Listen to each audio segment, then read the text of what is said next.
Ayun, so welcome back po sa ating channel. Ngayon, naghahanap lang ako ng luma nating gamit. Ito yung isa sa hinahanap ko. Ayan. Ito lang. May gagawin kasi tayo sa 4R ngayon. Hindi ko mabuksan yung ilaw kasi ilang araw nang nag-uulan-ulan. May tumutulo dito sa ano. Ayun, yung hinahanap natin. Yan. Uy, SC.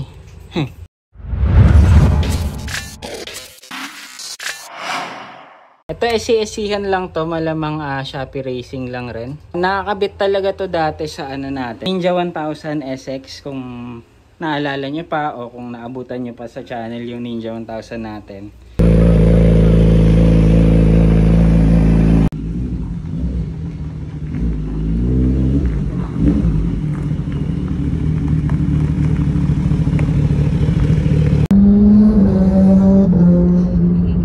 Currently kasi nakakabit sa 4R natin is yung malaki na Acra. Medyo tahimik yun. So kaya naisipan ko, ilagay kaya natin yung SC. So medyo madumi lang siya kasi ang tagal na rin netong nakatambak lang dyan. So buti hindi ko tinapon. Dahil nga sa Ninja 1000 siya nakakabit. Naka 61mm yung tubo neto. So medyo malaki siya. Ang tubo natin ngayon sa 4R is 51mm lang. Kaya dyan papasok ito.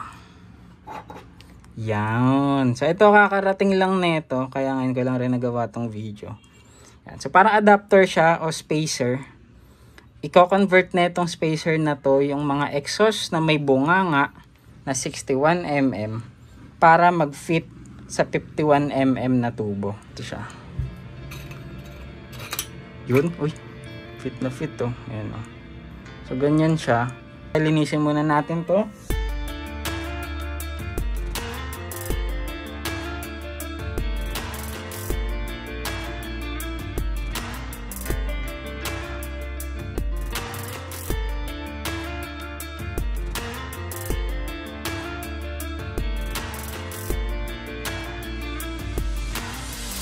Yung 4R ngayon, ito yung nakakabit na exhaust sa kanya. Yan, Acra na replica natin. So, medyo malaki siya. Ito, 51mm yung sinasabi ko kanina. So, 51mm yung tubo. Kaya kailangan natin maglagay ng adapter. Yan, dito. Para kahit na malaki yung butas nito, mag-fit siya dito sa tubo na maliit. So, bago natin lagay itong maliit, pakinggan muna natin itong Acra na replica. Yung gagamitin nating dB meter muna. So yung cellphone, wala kasi tayong legit na dB meter talaga tulad ng mga ginagamit ng mga enforcer or sa LTO. Ito, sa phone muna. So hindi man to 100% accurate or same sa enforcer, pero at least magkakaroon tayo ng idea, di ba? Yan.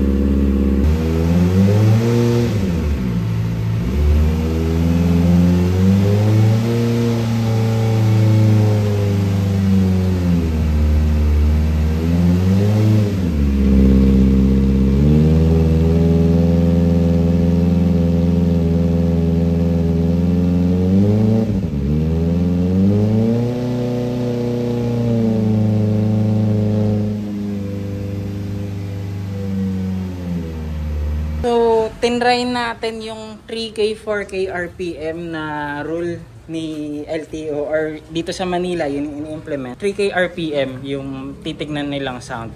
Half meter na 45 degrees mula sa outlet ng exhaust. So, ito yung gitna. 45 degrees, andito tayo. So, around dito natin nilagay yung phone. Ni-rev natin siya 3K to 4K RPM. And yung reading natin kanina, parang umakyat lang siya to 95, 96. So, doon naglalaro yung Acra replica natin sa 3K RPM. Yan. So, hindi na natin siya pinainit ng masyado kasi papalitan natin to eh. Ayan, lagay na natin tong SC project.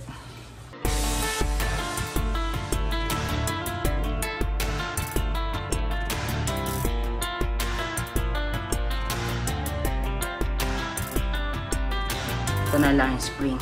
Kaya dahil wala tayong pang-hatak, ito, hiniram ko na lang yung cheese grater ni mama. Pwede na yan.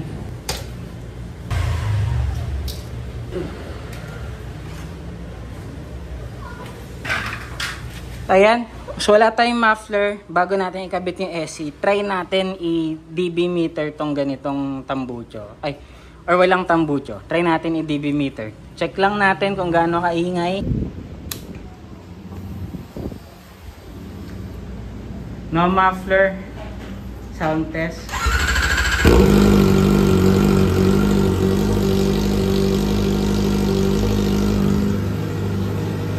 Less than 2K pa yan.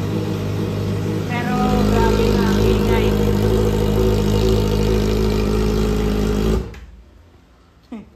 Hindi ko na nirev. Kasi less than 2K RPM pa lang, nag 99 na siya. So paano pa kung iti-3K natin? Wala, bagsak.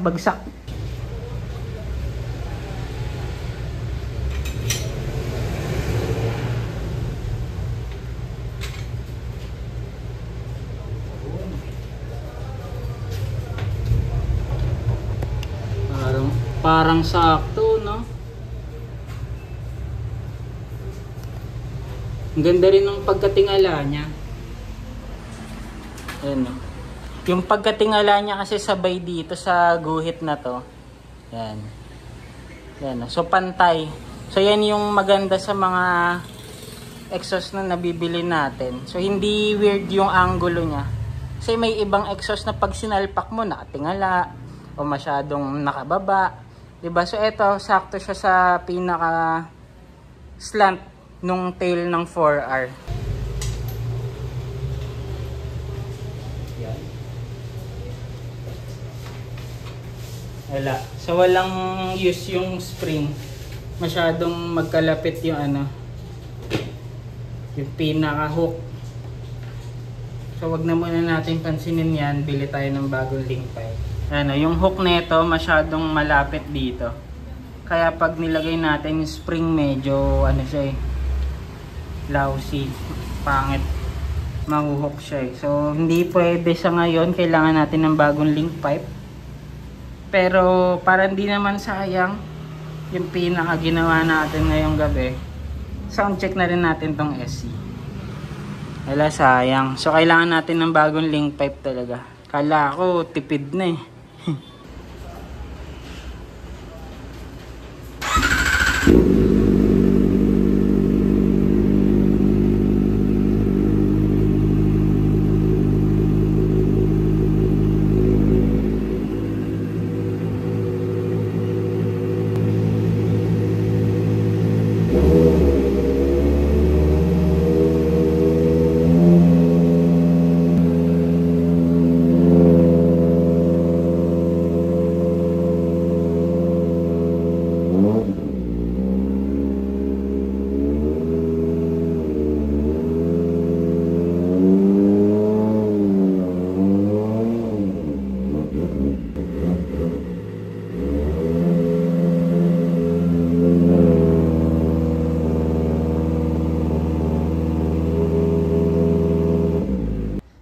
ano pa yon, less than 3K RPM, pero nakita nyo sa dB meter natin nagwa 100 siya.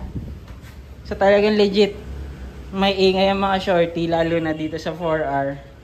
So comparing dito sa Acra natin na malaki yung muffler, kahit 3K, 4K RPM pa natin, di talaga siya umaabot ng 100 Pero ito sa SC, less than 3K pa, nagwa 100 agad siya. So ayun, kung medyo alanganin kayo, dito talaga tayo sa malaking muffler. Maingay talaga itong shorty. Yan. Pero dito naman kasi sa Manila, yung policy nila na 99 dB below dapat yung reading ng tambucho nyo is applicable lang sa mga lower CC. Sinabi na rin ni Yorme mismo, ni Mayor Isko, na 400cc and up na motor is exempted dun sa policy na yun or sa batas na yun. So happy tayo, syempre exempted si 4R. So kahit mag-SC tayo, exempted, pero syempre rev responsibly na rin. So kahit naman may maingay tayong tambucho, iwasan na rin natin yung mga bomba-bomba na yan na nakakagulo. 'Di ba? Kaya mapapansin nyo, hindi na rin ako masyado nagbobomba-bomba sa labas.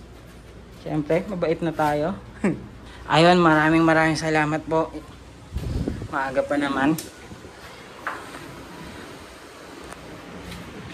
One last bomba bago matapos ng video. Ayun, thank you po sa pagtapos na itong video. Maraming salamat.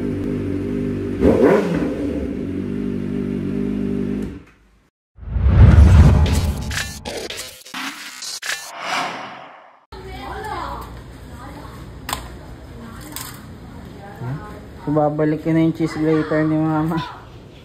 Pagalitan tayo.